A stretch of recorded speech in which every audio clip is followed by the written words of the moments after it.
Seorang yang bisa jadi hebat di kantor belum tentu bisa mempengaruhi keluarganya dengan baik. Anda misalnya adalah seorang manajer yang baik, mungkin karyawan Anda percaya sama Anda, tetapi sampai di rumah bisa jadi anak Anda melihat Anda seorang bapak yang nggak baik. Kenapa hal ini bisa terjadi? Karena di ranah keluarga, keteladanan itu lebih penting, lebih yang diutamakan.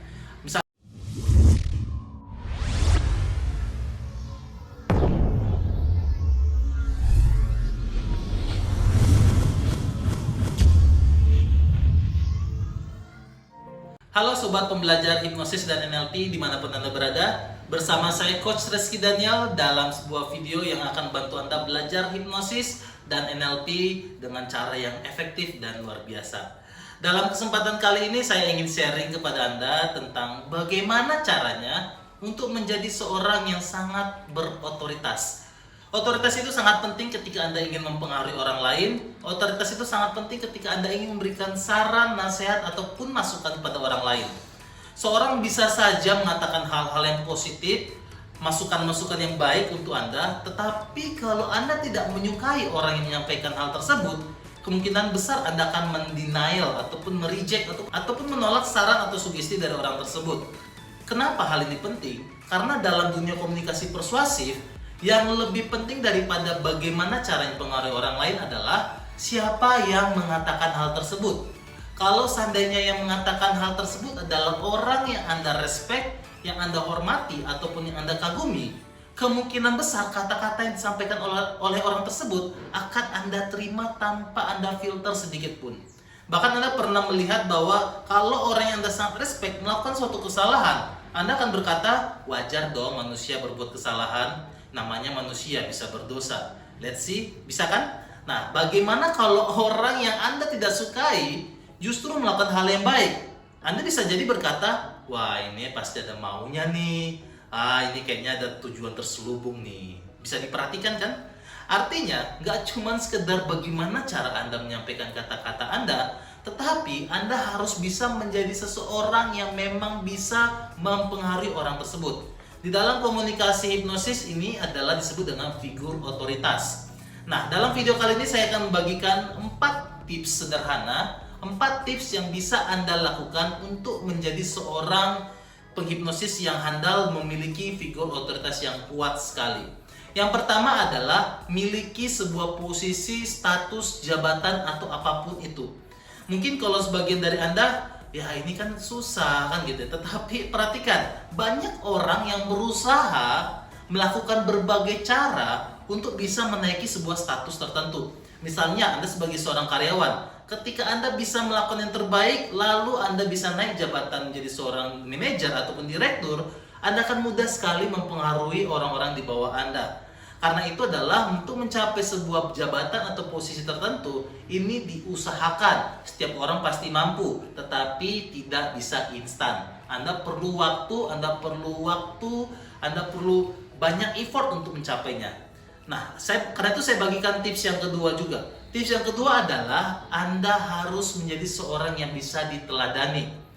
Berbeda dengan misalnya posisi jabatan yang terkadang karena memang kita mencapainya atau karena kita prestasi tertentu, atau bisa jadi karena Anda punya perusahaan makanya Anda bisa punya satu jabatan tertentu. Hal yang berbeda adalah soal keteladanan. Anda mungkin lihat bagaimana seorang direktur itu keren sekali, dihormati oleh pegawainya, dihormati oleh orang-orang di sekitarnya, partnernya, kliennya, tetapi sampai di rumah istri atau anaknya tidak menghargai dia, tidak percaya kepada dia. Kenapa hal ini bisa terjadi? Karena mungkin bisa jadi yang berbeda adalah keteladanannya. Seorang yang bisa jadi hebat di kantor belum tentu bisa mempengaruhi keluarganya dengan baik. Anda misalnya adalah seorang manajer yang baik, mungkin karyawan Anda percaya sama Anda, tetapi sampai di rumah bisa jadi anak Anda melihat Anda seorang bapak yang nggak baik. Kenapa hal ini bisa terjadi? Karena di ranah keluarga, keteladanan itu lebih penting, lebih yang diutamakan. Misalnya Anda kepada anak Anda bilang, nak, yuk makan yang baik gitu ya, jangan tidur malam, ataupun Anda bilang sholat tetapi Anda tidak melakukannya. Kemungkinan besar anak Anda tidak akan respect pada Anda tidak akan bisa menjadi seorang yang bisa diteladani dengan baik. Anda bisa lihat bagaimana seorang nabi-nabi dari zaman dulu, kitab apapun Anda, Seorang nabi itu memiliki keteladanan yang luar biasa. Bahkan dengan keteladanan yang baik, Anda bisa mempengaruhi banyak orang sekaligus, bahkan tanpa perlu mereka harus ketemu dengan Anda. Jadi dengan keteladanan Anda bisa mempengaruhi siapa saja dan di mana saja, bahkan dalam jangka waktu yang sangat lama sekali. Yang namanya keteladanan itu kelihatan sederhana, tetapi ini butuh effort, perjuangan tiada akhir sampai setiap hari dalam hidup Anda. Bahkan sampai mati pun Anda harus bisa belajar. Setiap orang pasti belajar. Bisa jadi Anda mungkin memiliki satu kesalahan, kekurangan, tetapi namanya keteladanan adalah proses belajar terus menjadi lebih baik. Tetapi kalau Anda melakukan dengan baik, Anda akan bisa menjadi seorang yang bisa mempengaruhi orang dengan sangat mudah sekali. Lalu yang ketiga adalah yang bisa Anda lakukan agar Anda bisa mempengaruhi orang lain dan menjadi figur otoritas yang baik adalah Anda harus punya keterampilan atau skill tertentu. Kenapa ini penting? Bayangkan kalau misalnya Anda ketemu seorang mekanik ataupun seorang tukang listrik misalnya, ya.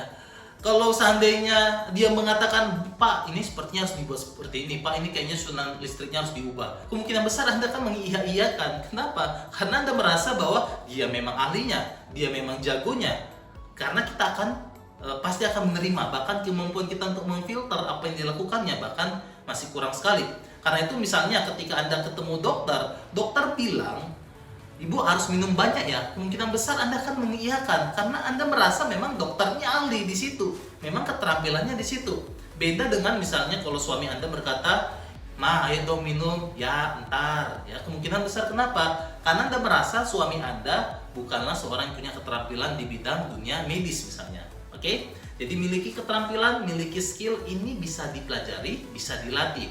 Karena itu saya sarankan setiap dari Anda milikilah sebuah skill, milikilah keterampilan yang ini bisa membawa Anda kepada suatu posisi di mana Anda akan berotoritas di dalam konteks bidang yang Anda pengaruhi. Oke? Lalu yang keempat adalah kemungkinan Anda berkata seperti ini, Coach, saya bukan seorang siapa-siapa, saya bukan seorang direktur.